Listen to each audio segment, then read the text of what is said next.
What's going on? Welcome to K.A.E Sports Talk.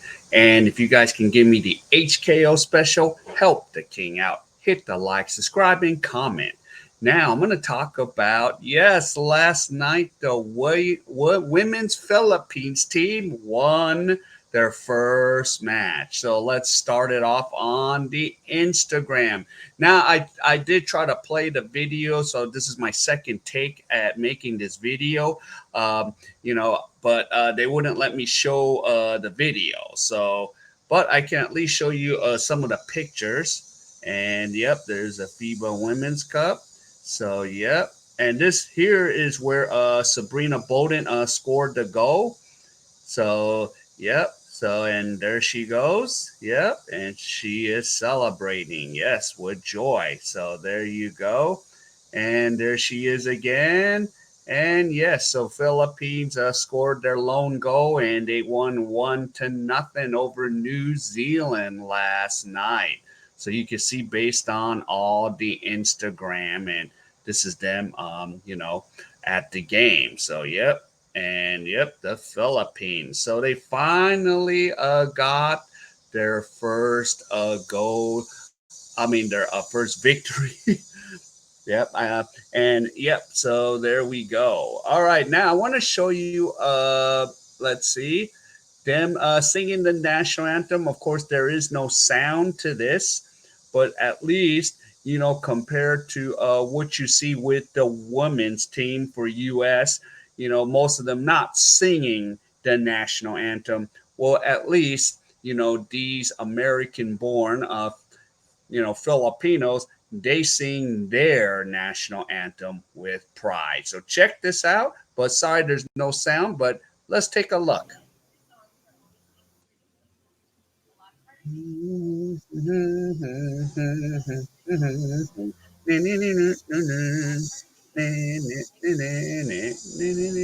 So there you go.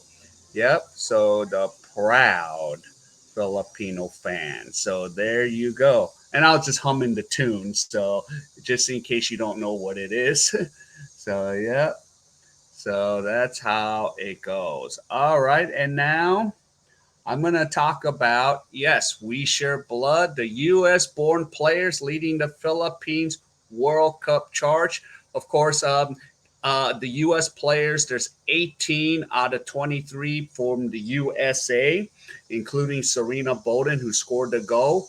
And there were one from Canada, two from Norway, one from Australia, Queensland, and then there's one Filipino, natural Filipino player there. So, yeah, so there you go. Yep. So 18 of the 23 women Philippine squad in New Zealand were born in America, but there is no doubt where their soccer loyalties lie. So that's where they are.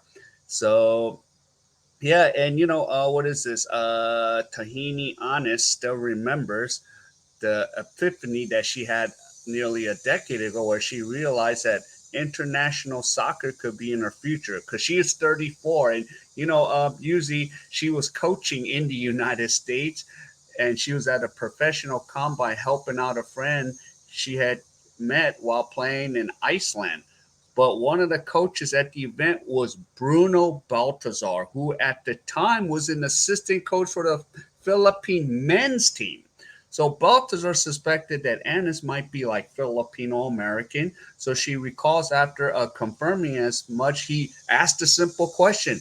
And he goes, "Do you know that the Philippines has a women's team?" And then she goes, "No, she did not." Because, she pretty much grew up in Zanesville, Ohio, a small city with 50 miles east of Columbus, where that's Ohio State, where she could count the number of Filipinos on her two hands. And the family doctor among them. So she was like, "What? A soccer team worlds away." So now, here she is at the World Cup. And yep, the 34-year-old frequently captained their team, one predominantly composed of players from Filipino roots who grew up in the United States. Team making their debut composed one third, expanded 32 strong, because remember, it was 24 teams. This year was 32. and the growth of women's soccer. But the Philippines aren't just here to make up numbers, Anna said. Yes. So you don't want to forget or overlook the fact that the historic moment or country for the national team. Yes. So she told the Garden prior to determine what an accomplish it is, because I remember when they qualified for this, and yep, and but also we just don't want to participate. The coaching staff made the point since we qualified, it's an amazing accomplishment, but something to relish, but doesn't do any justice to show up and play. So if we want to continue to grow the sport in the Philippines and bring more awareness, people want to watch us do well and compete. So yeah. And of course, there's a roughly 117 million, but of course, 18 of the 23 is born in the U.S. And the story of many of her teammates after the fateful conversation in 2014, she went and searched information and an opportunity with a little of the former. She left temporary home base in Connecticut while she was coaching, and her, playing career hit the roadblocks and flew to California for an identification camp where she met a lot of other Filipino Americans. Of course, California is the hotbed for lots of Filipinos, and plus I know because I am from California, but and yep, we made the best of it. So we're expecting a whole lot, but we didn't know what it's going to be like. But yeah, just a whole lot of background. And things went well in the field, but away it was a little tougher. And she had repeated attempts to gain a Philippines passport in the U.S. failed with little explanation why. So she paused her dream for several years. Eventually, however, Annis realized she would need to go to the Philippines to obtain her birth certificate, and her first visit was in 18. Is the team prepared for the Asian Cup, which doubled as World Cup qualification. This time, the strength was in numbers. So, yep. So there we go, the Filipinos. Yep. And the identification camps in California continue because there's over what? Back in 18, uh, she would have like over 400 players there. Yep, and yep, it was, and of course, then sit around here at the immigration office. Yes, if you know anything about immigration in the Philippines, yeah, it's a long day of waiting. I know I've been through that. So, and I can't imagine what she goes through, but yeah. But camps in California continue to this day. And yes, we're just trying to find more players. And, of course, basketball is number one, but, we want to get football up there. And, of course, the sizable population of Filipinos in the various pockets of California. Yep, California. No doubt about it. So, yep, all the parts of the U.S. as the word comes out of coaching, and yeah, there's even the coaching aspect of it. And now the whole World Cup is here, and the whole idea of making the World Cup. So we're trying to leave a legacy and plan for the future. So yes, and who help alongside the camp, and of course, yeah, the coaching is there. Yeah. So what is it, Alan Stasic or damn, I can't. I'm gonna butcher that. Yeah. So we're just trying to align Federation nationally as part of the tracking and bit of the version of the nationals team stance that looks for the next 4 to 5 years. So, yep, the camp was set up. So, 400 players, and they're going through identification process. So, yeah, we have a lot, of course, Filipinos in the U.S. So, yeah. And of course, Stagic, who used to coach in Australia. And if you know about Australia, some of these Filipinos that are from the U.S. Play pro in Australia. So, so that's where he even actually kind of met some of these players. And yeah, and then family values are intrinsic to Filipino culture. Tita, tito, aunt, and uncle are usually termed for good friends.